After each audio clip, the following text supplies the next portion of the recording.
Hello, my name's Danette Dillon, and I want to thank you for stopping by the Pro Press today.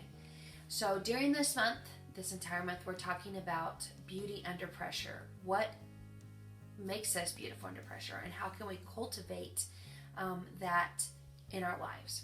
So I can remember a time in my life whenever I was under probably a lot of pressure. I just graduated from college, and I came home after a summer of touring, and I thought every door was just going to open to me. In my mind, as soon as I came home, I was just going to have every job opportunity I could think of, every opportunity to step out and to do what my dreams were. But you know what? What I found was when I got home, those doors didn't come open. And so that was a really disappointing time for me, and I ended up working as a manager at a JCPenney's in the Tulsa area. There's nothing wrong with being a manager, or there's nothing wrong with working retail. It was just that wasn't what my calling is. That's not what my heart beat for. That's not what I lived for. And so I found myself folding baby clothes at 10 o'clock at night every single night. Well, not every single night. 3 nights out of the week that I closed. And it was just a really depressing and troubling time for me. You know, for a while I started to doubt if I was gifted at all, if I had a calling, if I had a purpose.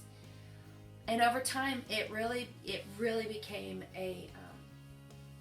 just a drudgery for me every single day. The breaking point for me with working at JCPenney's was at Christmas, folding okie dokies. Oh my word. It was, you can't fold baby clothes. You just can't. They just fall apart. As soon as you fold, they just open up and fall apart. That was really the breaking point for me. And you know, I came to the place where I had to say, Danette, you've got to stop complaining inside yourself, because your attitude is killing yourself. You're grumbling and you're complaining, and you're not doing anything to change the situation. You're not doing anything to make your life better. You're not doing anything to enrich the people's life around you. Your job, until God moves you somewhere else, is to be a light and a testimony and a witness in this environment. Was it difficult? Yes, it was difficult. Even thinking about it now makes me want to cry, because it just felt like life had no meaning. But whenever I took control of my thoughts, and I took control of the inner dialogue, and I started to think about what my life could be, and whenever I started to dream again, I began to feel like my life had purpose in that moment. Was I doing what I was called to do? Was I being everything I could be? No, but I was making a difference right then, right there. I quit grumbling, I quit complaining, and I recognized that God was using me in that environment, even though it was difficult. So after about a year of being at JCPenney's, a door did open for me, and a pastor in the Tulsa area called me and asked me to come interview. I was in that interview process for about 6 months. And even in that interview time, you know, it was a difficult time of just waiting. Is this the right place? Is this not the right place? You know what I found out? This is the door that was open for me. And sometimes in order to, even though it didn't feel like, oh my goodness, Danette, this is where you're supposed to be, like the heavens opened and the Hallelujah chorus sang. It wasn't like that. But it was the door that was open for me, and it was helping me be who God was creating me to be. To walk through that door. And you know what I began to notice is, now I'm a worship arts pastor at a church here in the Tulsa area. It's called Cross Points in Sand Springs, Oklahoma. And over time, you know, I thought I was going to be a person who was going to be more in the pulpit or preaching more, but instead of leading worship, which is what the main area of my ministry is.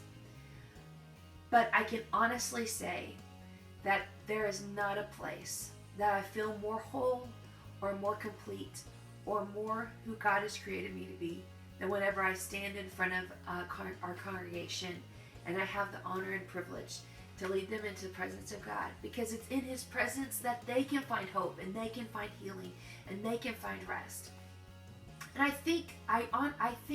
believe that it was those nights at 12 at midnight during Christmas, during the Christmas retail season, of stopping my grumbling and stopping my complaining, that I learned to worship whenever it felt completely hopeless. that there was no light at the end of the tunnel, that maybe this was my life forever. And it was then that I learned to learn to worship.